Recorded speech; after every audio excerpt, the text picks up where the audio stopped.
It's easy to think of horror movies as something that you put on to turn your brain off for 2 hours and have fun getting scared. But some people forget that the horror genre, be it in movies, TV, or books, has never been a genre to shy away from making some kind of political, social, or philosophical commentary. Over the next few years, I want to closely examine some of these horror films that I think make important statements that the modern world needs to pay close attention to and learn lessons from those statements. Today I'd like to start with a landmark slasher film from the early 90s that made the late actor Tony Todd a horror icon. This is the original 1992 movie, Candyman. Candyman stars Virginia Madsen as grad student Helen Lyle. Along with her friend Bernadette, Helen is writing a thesis on American urban legends, and her central focus is the local urban legend Candyman, a tall man with a hook for a hand who appears whenever someone calls his name in a mirror 5 times. Right off the bat, the Candyman legend draws from actual American myths and folklore, and the film is very aware of this. The calling his name in a mirror part is similar to the Bloody Mary myth, and the film makes direct references to the alligators in the sewer myth, and a more subtle nod to the Halloween urban myth of razor blades hidden in candy. These references help to illustrate that oftentimes the true power of a legend is how many people actually believe it. Candyman himself makes this abundantly clear in his encounters with Helen.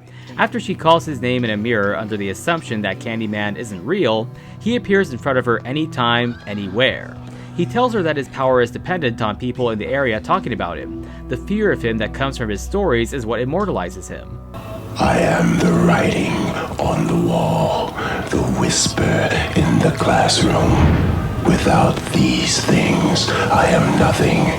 So now I must shed innocent blood. Candyman's origin is an important part of his story and the movie at large. One of the college professors tells Helen that in the late 1800s, Candyman was the son of a former slave born after slavery was abolished. He grew up to be a well-educated and talented artist who made money painting portraits for wealthy clients.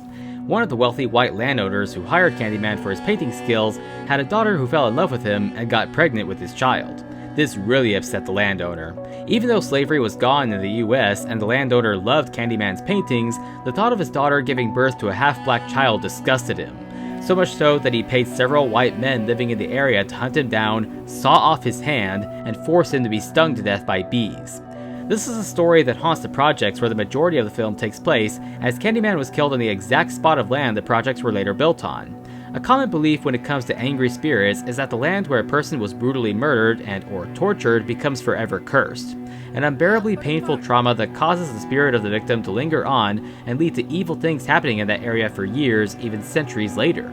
It's a way of showing that despite the history of the Civil War and the end of slavery being more than 100 years older than the events of this movie, that history has continued to plague African Americans in modern times. Most of the residents associate all the bad things that happened to them in the projects, especially death, with the Candyman legend. An entire community starts attributing the daily horrors of their lives to a mythical figure. Throughout history, it's been common for people to blame some sort of supernatural element for terrible events that happened to their people.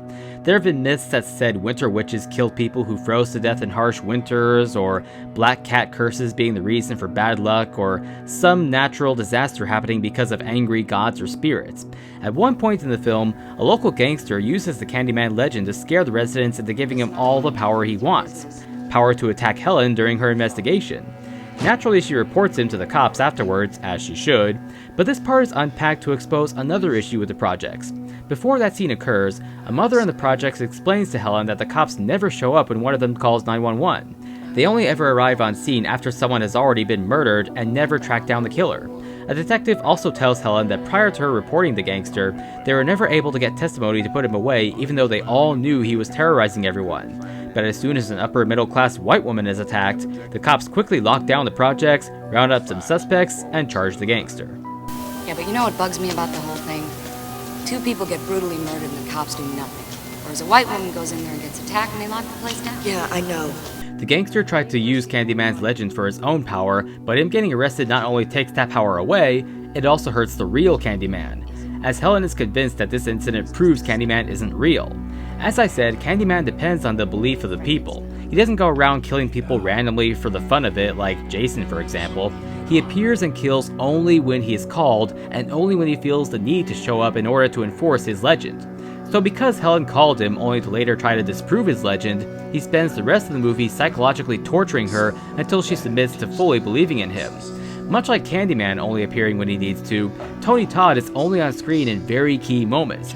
He doesn't have nearly as much screen time as some of the other lead and supporting lead actors, but he completely steals the show anytime he's there. He makes every word, every look, every movement count for showing the power of Candyman to Helen and to the audience. And the rest of the script, providing a lot of his backstory and showing the effect he has on the people, makes you continuously anticipate his next appearance. What appears even less frequently than Tony Todd are the very bloody scenes and general gross-out scenes. I say that because some of those B scenes are not safe for the extra squeamish out there.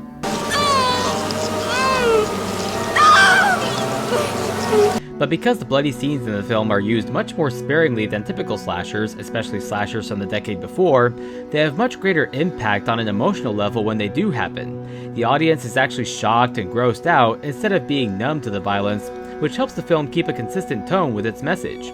This film came out at just the perfect time.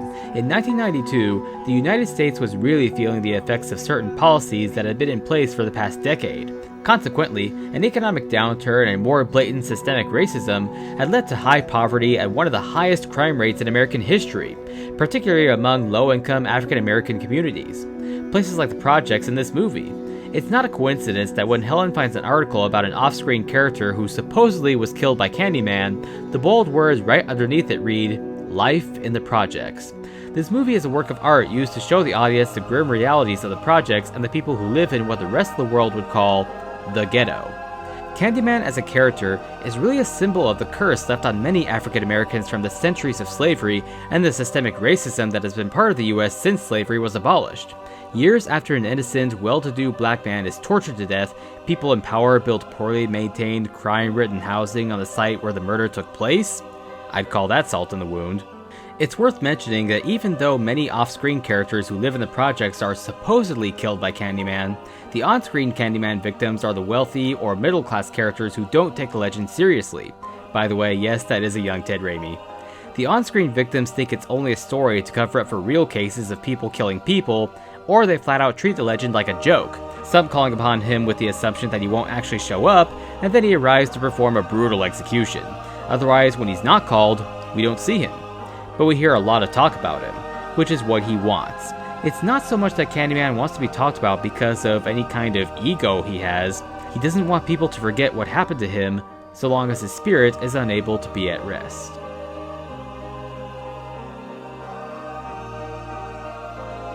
Thank you for watching this review. Subscribe for more spooky and nostalgic horror and Halloween content. Remember to live Halloween.